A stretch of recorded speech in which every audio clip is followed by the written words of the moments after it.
Boa noite a todos.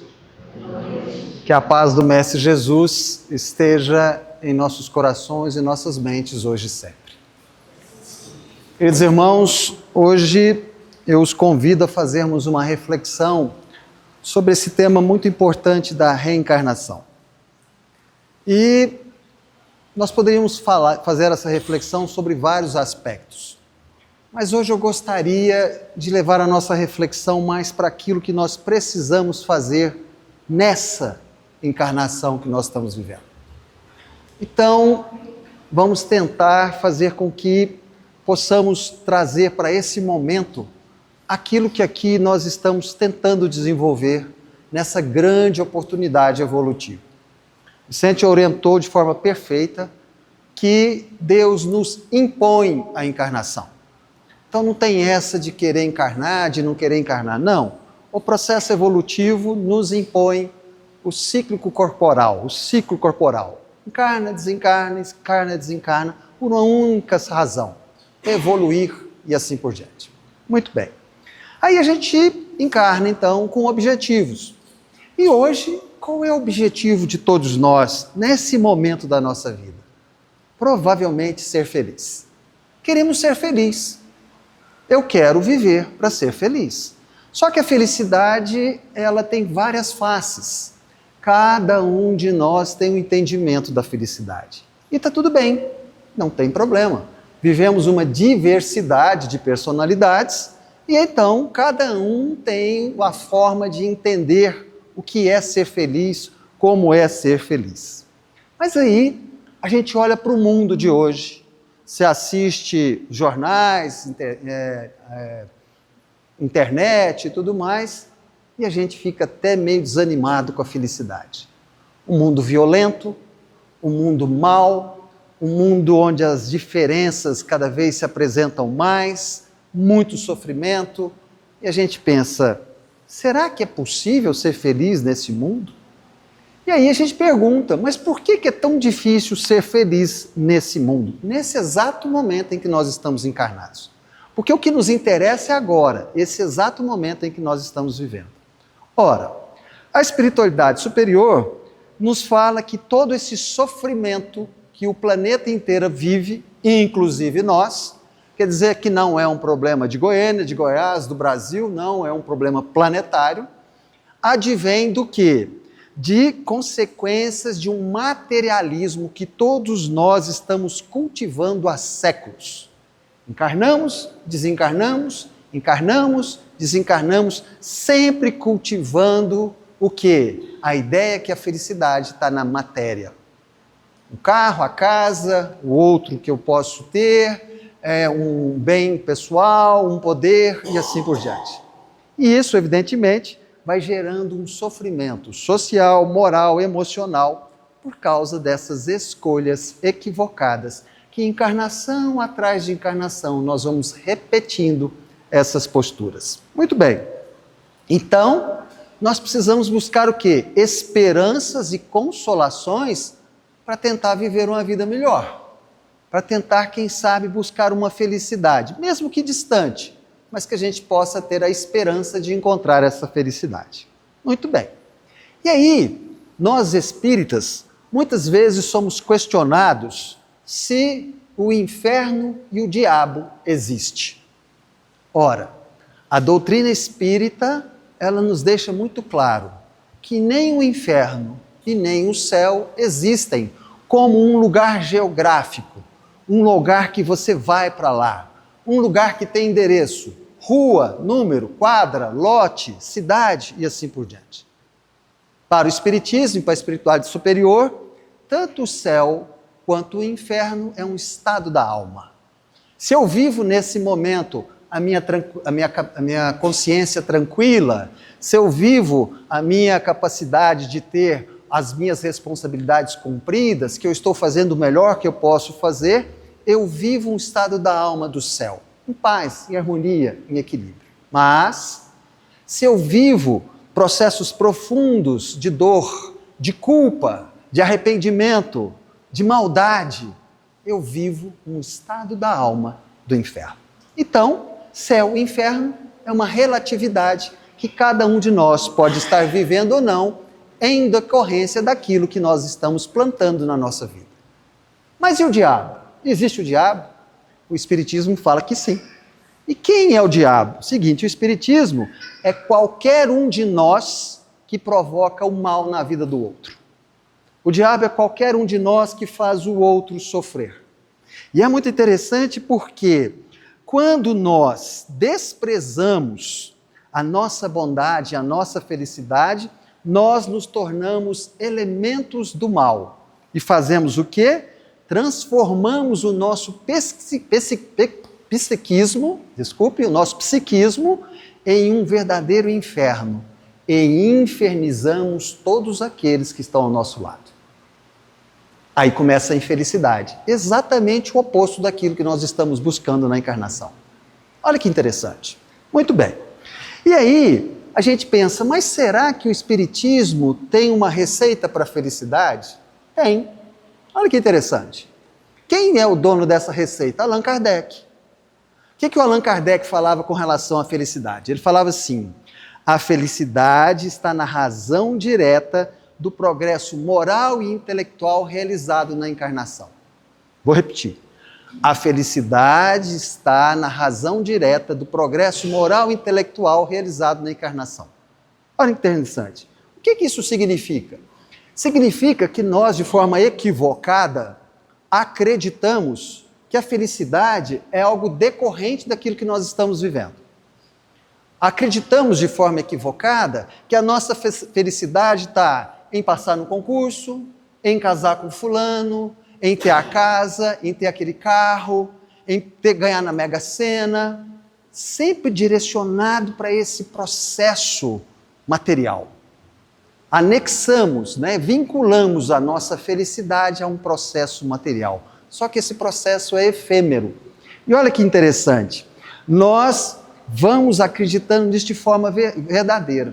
Só que se isso fosse verdade, a gente não veria várias pessoas que têm condições financeiras favoráveis, que têm poder, que têm beleza, infelizes. Eu recebo muita gente no meu consultório que tem todo esse poder material e estão profundamente infelizes. Então, a gente percebe que é o quê? Uma felicidade ilusória. O indivíduo vive a vida dele buscando algo que vai desmoronar. Vive a vida construindo um castelo de areia. Olha que interessante. Mas por que isso existe? Porque nós baseamos a nossa felicidade em um desejo e não na felicidade. Buscamos realizar um desejo. O desejo de ter aquele poder, o desejo de ter aquele dinheiro, o desejo de realizar as coisas que eu tanto desejo, mas sempre no campo da matéria. Olha que interessante. E aí a gente lembra de Oscar Wilde, que era um dramaturgo americano. E ele falava o seguinte, se você quer destruir uma pessoa, lhe dê tudo o que ela deseja. Será que isso é possível? Vamos fazer aqui um exercício que dá para a gente imaginar? Imagina um goiano do pé rachado. O sujeito é goiano mesmo e ele adora piqui. Se você der todo o piqui que ele quer comer, você vai matar ele. Se for um mineiro, queijo e café é a mesma coisa. Aí fica uma pergunta, qual é o desejo de matéria que você tem na sua vida hoje, em que isso representa para você a sua felicidade? E é interessante porque nós vamos construindo esse processo numa situação em que nós acreditamos de forma pia. Gastamos tempo, gastamos energia, gastamos inteligência, gastamos as nossas orações em busca de algo que na realidade não vai nos fazer feliz. Aí a gente lembra de novo de Allan Kardec. A felicidade está na razão direta do progresso moral e intelectual realizado. Da onde que ele tirou isso?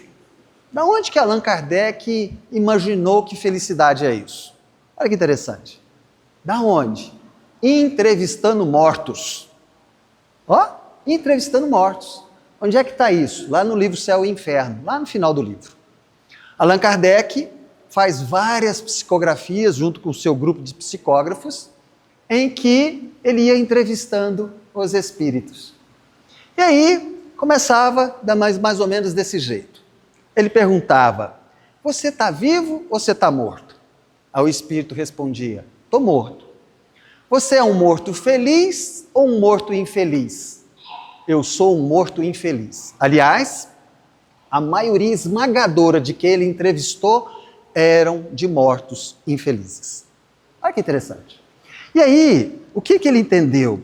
Ele entendeu que a maior característica dessa infelicidade que ele pôde observar adivinha do quê? Que todos esses indivíduos que estavam desencarnados, enquanto encarnados, investiram tudo que eles tinham em uma felicidade fantasiosa.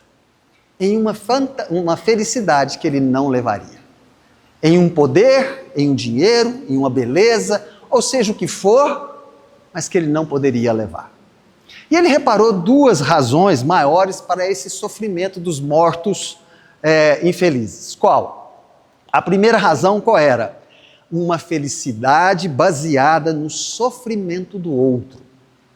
Vivia para prejudicar o outro, vivia para passar o outro para trás, vivia para trair, para abandonar, para mentir e assim por diante. E agora, desencarnado, ele sofre esse sofrimento do lado de lá que ele causou. E a segunda razão, uma indiferença absoluta. O indivíduo vivia aqui e não estava nem aí para os outros. Ah, o sujeito está sofrendo, isso é problema dele, ele que se dane. Ele que criou esse problema para a vida dele, então ele que se dane.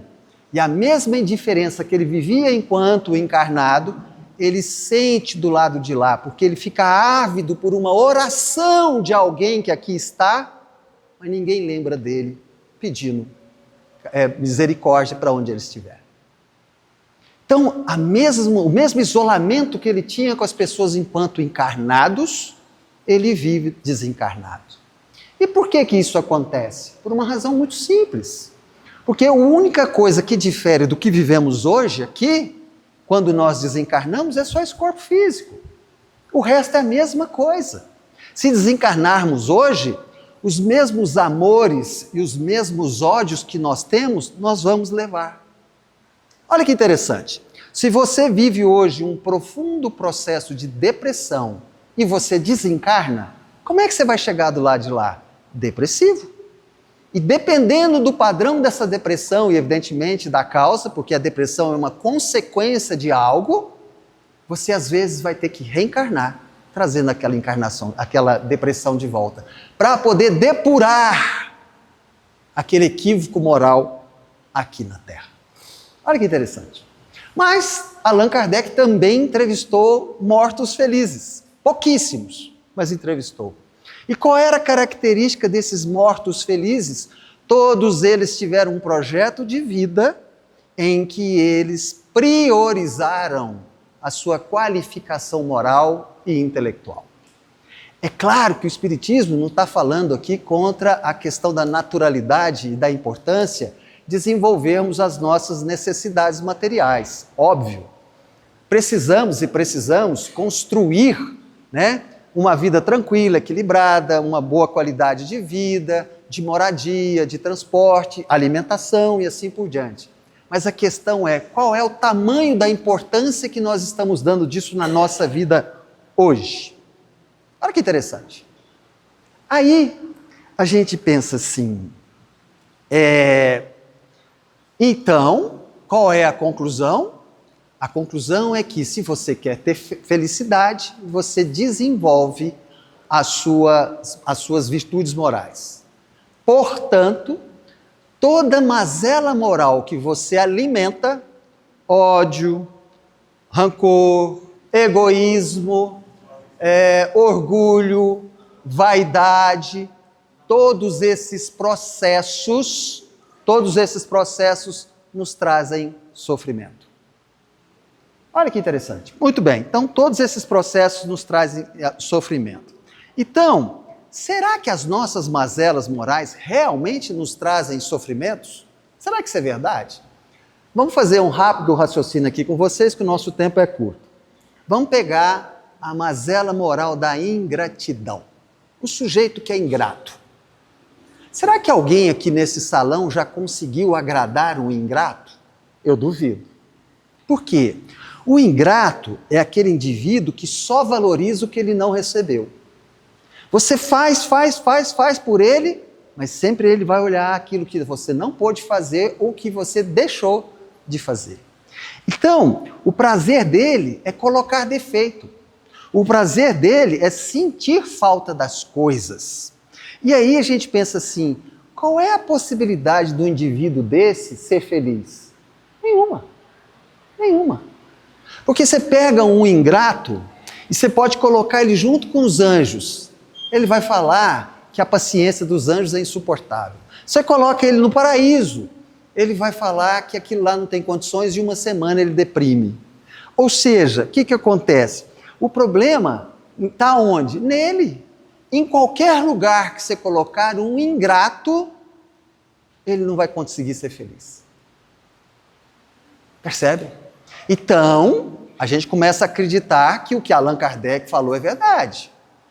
As nossas mazelas morais nos trazem infelicidade. Vamos fazer um outro raciocínio? Vamos lá. Qual é? É a questão do indivíduo belicoso. Vamos pensar no indivíduo belicoso. Belicoso é aquele que briga o tempo todo. O tempo todo ele está brigando. Então ele acorda brigando, ele passa o dia brigando, ele dorme brigando.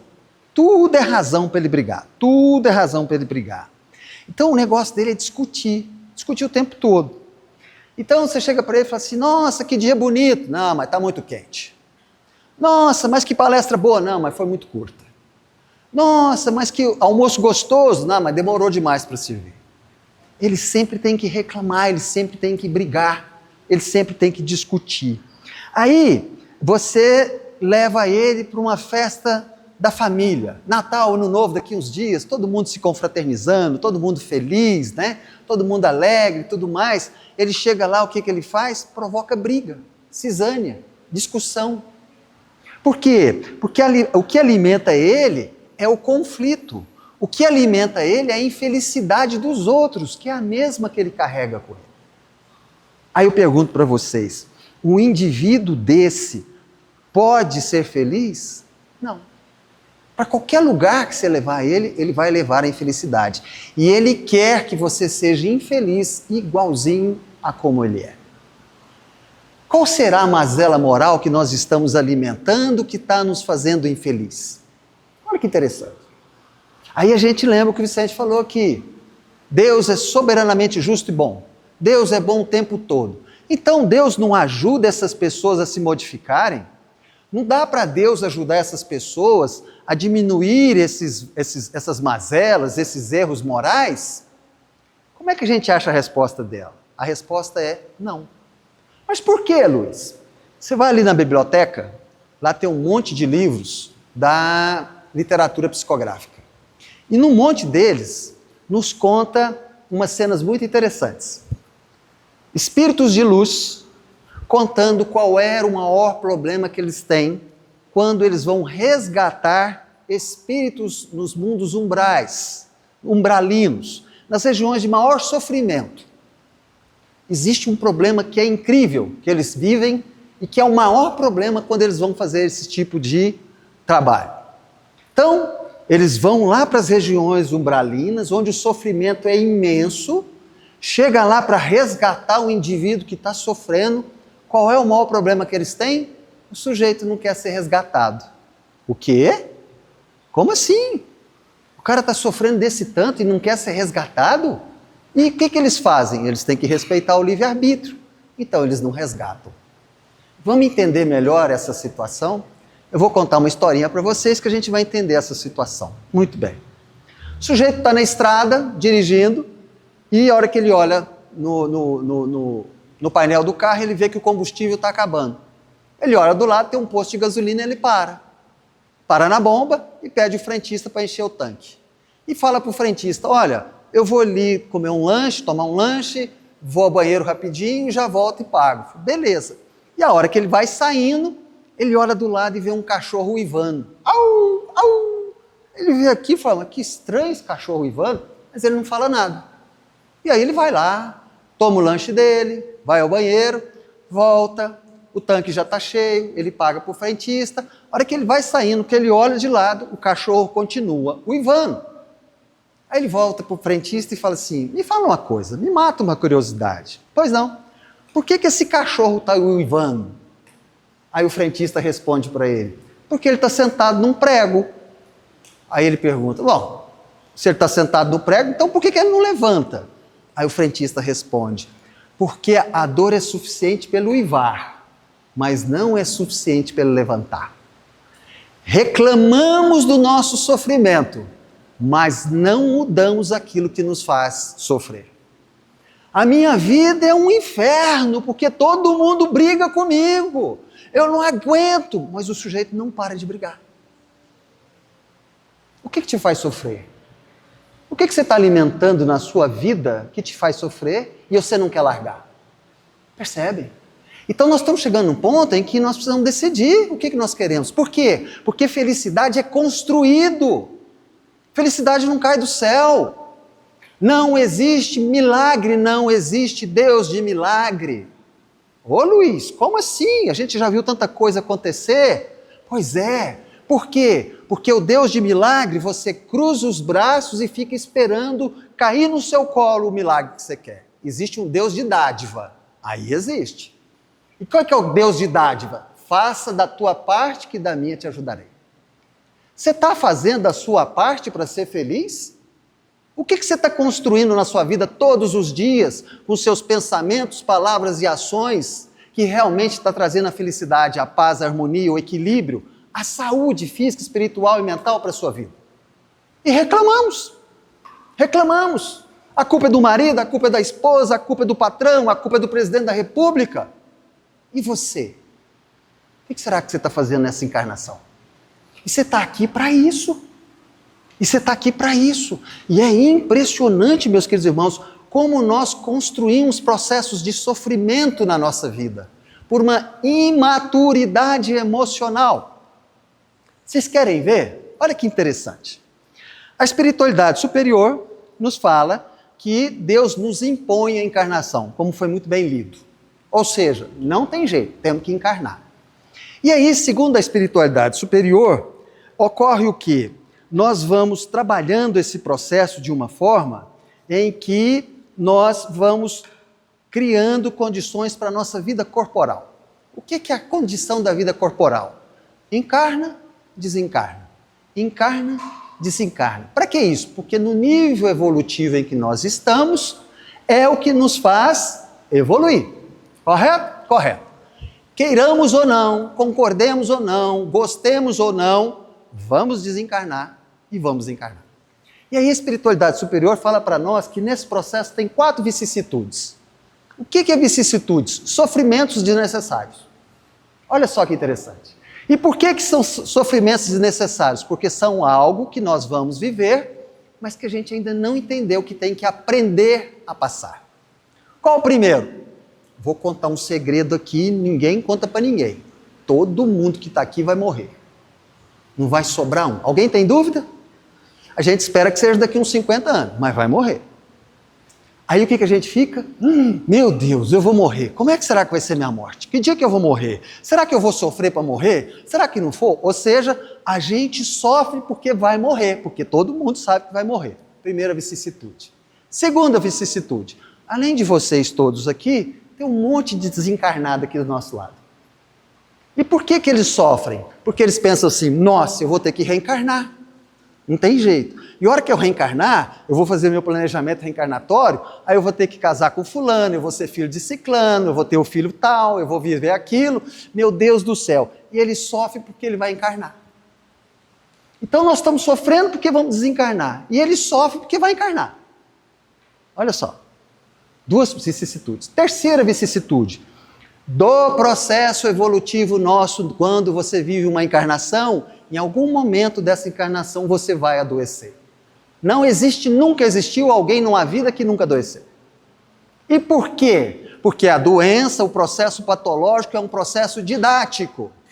O que a doença pode nos ensinar? Não é um processo didático? O que ela pode nos ensinar? A desenvolver a fé, a desenvolver a paciência, a desenvolver a resignação, a desenvolver as nossas capacidades disciplinares.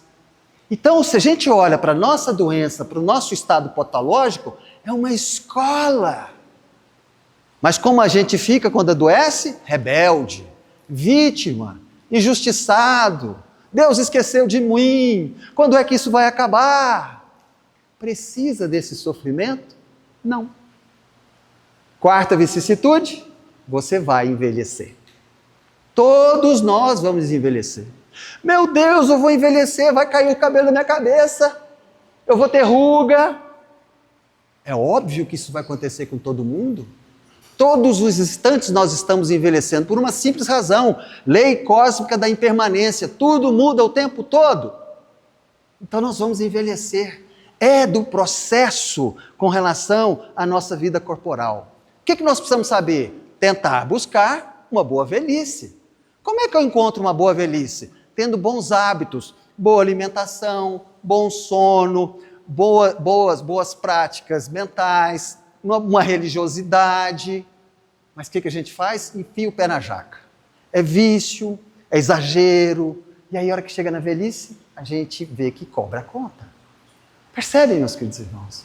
Então, quanto sofrimento nós vamos construindo ao longo de uma encarnação por causa da nossa infantilidade emocional, por causa do nosso objetivo de realizar desejos, de acharmos que nós realmente podemos ser felizes só em função de ter alguma coisa, quando na realidade a única coisa que nós temos é aquilo que nós construímos dentro de nós.